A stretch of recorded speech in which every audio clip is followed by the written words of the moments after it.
Again, how could you not be happy? Look where we are, right next to Muscle Beach. People are getting a lift in, huh, Kyle? Oh, yeah. It's early in the morning, doing a little decline press, get a little swell, a little pump to make them jump. Can I make a quick correction? Sure. 3 sleeps away. Nate Burleson will not sleep the entire trip. He's 0 sleeps away. No sleep. I haven't slept yet.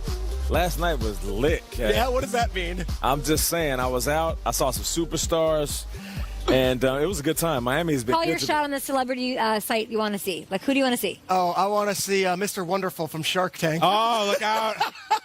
Fair. That's great. Look, I said it earlier this week. I'm going to stick to my guns. Rob Van Winkle, a.k.a. Vanilla Ice, A1A, Beachfront Avenue. He is the voice and the sound of Miami. J.Lo and Shakira during their press conferences will, of course, have all of that for you on NFL Network. I want to meet Demi Lovato. I would love to meet her. She's singing the anthem. Killed it at the Grammys. A lot of fun musical guests here all week long. It's a celebration. Yep. It's a party. Thanks for picking us to hang out with to lead you to Super Bowl 54. It is time for the lead block. Yes, it is. But we're not going to, we're going to actually get to hear from Andy Reid. Yep. Okay. We're going to hear from Tyrann Mathieu. Okay. We're going to look at your tweets at GMFB, talking about all the fun that we're having. We also have Von Miller coming up on the show, guys. Derrick Henry will be joining us. What's up? Yeah, it's been really fun. You got a nice glow to you, man. How you doing? You look good today. I got a spray tan. A what? Hey, really? What do you mean? Hey, you know what? I was thinking about that. I didn't wake up like this. I was like, you know what? I don't even think I need one. No, I get it. All right.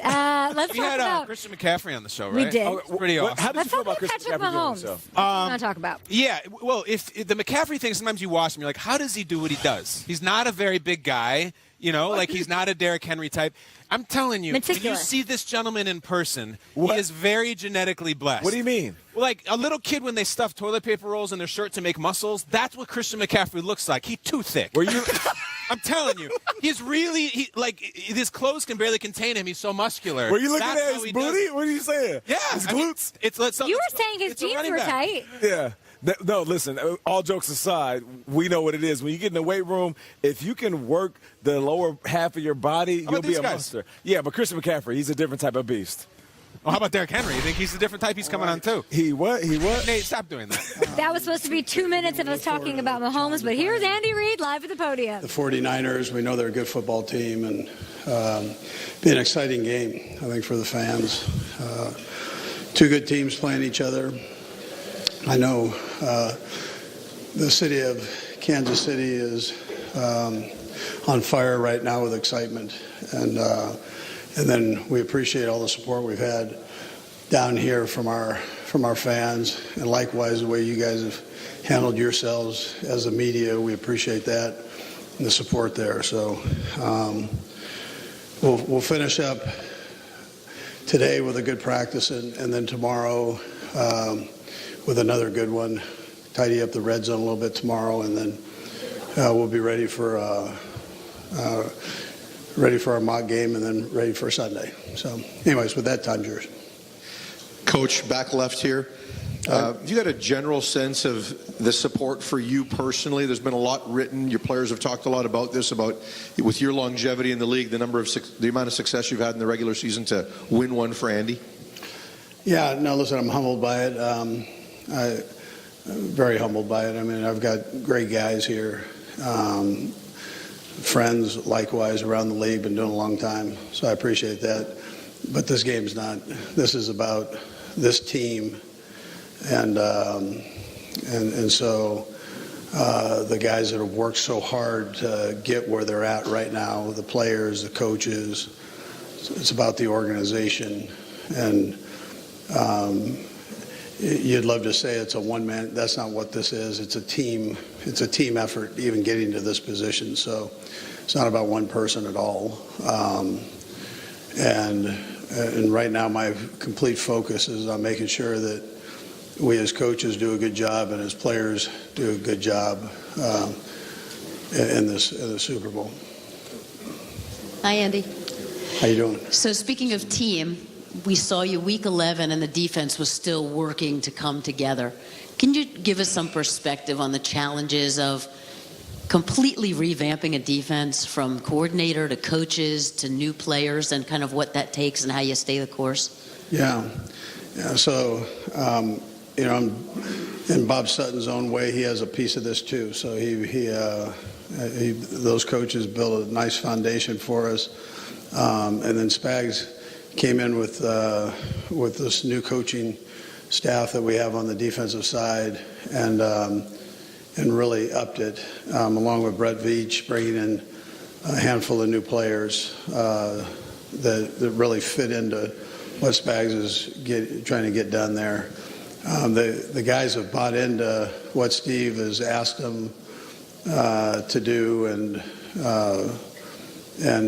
they've done it even during the tough times. So they stuck together, knowing that, listen, if we just stay with the process, that down the road we'll be better. And they saw small increments, I mean tiny increments early of improvement, and then it kind of took off. So to where they're playing good football right now. Coach, how you doing? You've been an advocate of Eric Bieniemy being a head coach, and you certainly said he's ready. Why do you think so many teams have passed on him the past 2 years? And how different is his role from Doug and Matt before him? His role is the same as what Doug and Matt had. So he's a coordinator. He runs the meetings and does all the stuff that coordinators do with game plans and so on. So he and then he's the one that calls the plays into the. He's in communication with the quarterbacks. He's in every quarterback meeting. All the stuff that the other guys did, he did. So I don't know the answer. Every owner has the option of hiring who they want to hire and who they think will be best fit for their organization. I'm very partial to Eric because I know how good he is. I'm with him every day. I appreciate him more every day. I had him as a player and now as a coach, and so I've watched him grow in the profession, and he's somebody that an owner would never have to worry about. You can just turn it over to him and let him go. Just let him be Eric Bieniemy, and he'll lead your football team into greatness. So. Good morning, Coach. Good morning. My name is Richard Farago from Sport TV Hungary. Since last year's AFC Championship game, you have a slow start on 3 consecutive playoff games, trailing by 14, 24, and 10 points. What could be the reason, and how do you try to solve this problem on Sunday? Yeah, so it's hard on the heart. You don't want too many of those. So I'm working on that. So that that's not the position we want to be in. But if we're there, then we know how to take care of it and work through it. I've got good guys that stick together, good locker room, good coaches. So they'll stick together and fix those problems if they arise. So, but that's not our objective. We're not giving points away. That's not what we're trying to do. Yeah.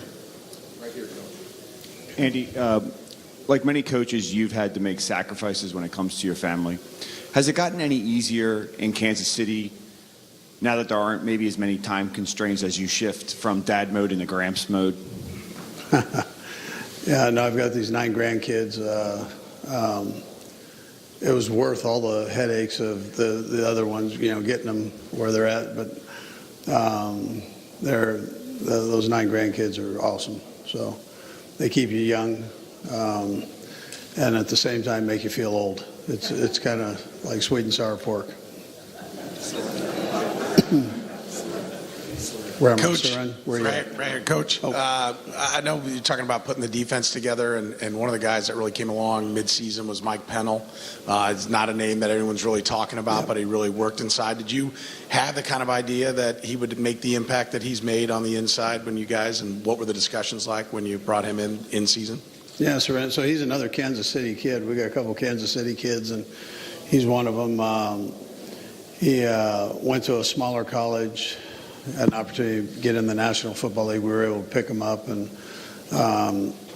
he brings great energy. He's got great personality, and then he's a big guy, like really big. And so to be able to plug him in there in the middle has been a real plus for us.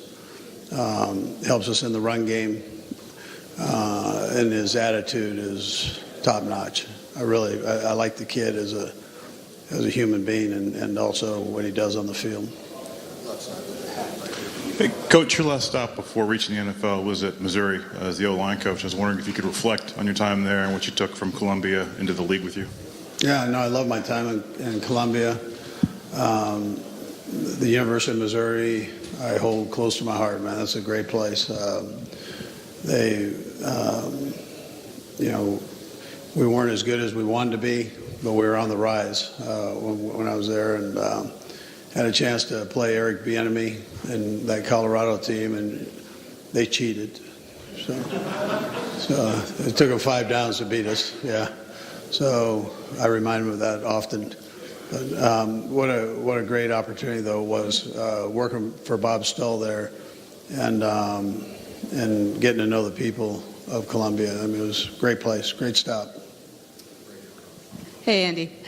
I remember 3 years Frank Caliendo, Eric Stonestreet, that little cute baby in the stands at Arrowhead, all trying to be Andy Reid, but there's only one big red, and that was him, calm and collected. A lot of pressure on his shoulders, but Patrick Mahomes yesterday giving him a lot of credit for how he is keeping them straight and sort of teaching them how to compartmentalize and deal with the family, the distractions, and then the business side of what this trip is all about. Keep it right here on Good Morning Football from Miami.